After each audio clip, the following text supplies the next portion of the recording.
লক্ষ্মীপুর ৩ শহীদুদ্দিন চৌধুরী আনি ভাই জয় হয়েছে। আমরা অনেক খুশি, অনেক আনন্দিত, কারণ আমরা শহীদ প্রেসিডেন্ট জিয়াউর রহমানের আদর্শে রাজনীতি করি। আমরা জাতীয়বাদী দল বিএনপিকে ভালোবাসি, কিন্তু নির্বাচনের পরে এখন জামাতের কিছু রাজাকারে শহীদুদ্দিন চৌধুরী আনি ভাইয়ের বিপক্ষে কথা বলে। এদের কোনো যোগ্যতা আছে? আনি ভাইয়ের নৌকের যোগ্যতা আছে এদের? আনি ভাইয়ের বিপক্ষে এরা কথা বলে।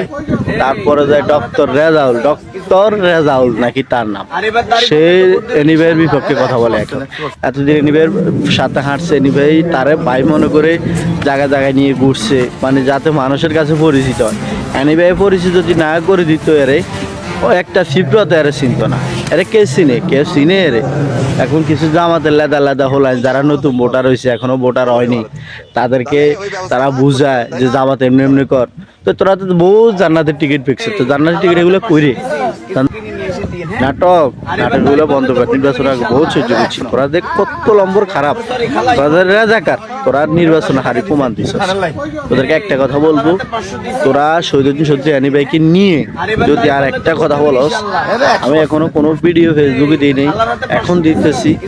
আর যদি আমি কিছু তোদের আর বলে হুজুর তোরা বলে জান্নাতের টিকিট পাচ্ছিস, তোরা ভোট কিনছিস কিভাবে? তোরা যদি জান্নাতের টিকিট পাচ্ছিস, তোরা ভোট কিনিস কিভাবে? টাকা দাস কিনলে, টাকা দিয়ে ভোট কিনিস কিনলে? তোরা যে বাটফার, এটা তোরা পয়েন্টে প্রমাণ দিছিস। আমি উঠাই দিচ্ছি, তোরা দেখ। আর ঠিক আছে, তোরা জামাতের কিছু লোকরা আমি কয়ে দিই আমার এই বক্সে, ঠিক আছে? তোরা কত বেয়াদব, আমি তো তোকে বেয়াদব কইছি। তোরা যদি পালাস, তোরা ভালো থাকবি। তোরা কত নম্বর বেয়াদব আমি নিজে জানি, কিংবা বাংলার মানুষ জানে এই ফেসবুকের মাধ্যমে। তোরা তো নেট জগতে পুরে খারাপ হয়ে গেছিস, মানুষের সাথে আর হুজুর সাজিস না, ঠিক আছে? তো আমার এই ভিডিওটা যদি তোদের কাছে যা, তোরা এই ভিডিওটা দেখবি, ভালো করে দেখবি, আমার কথার পয়েন্টগুলো তোরা বাইর করবি। বেয়াদব দল হবে।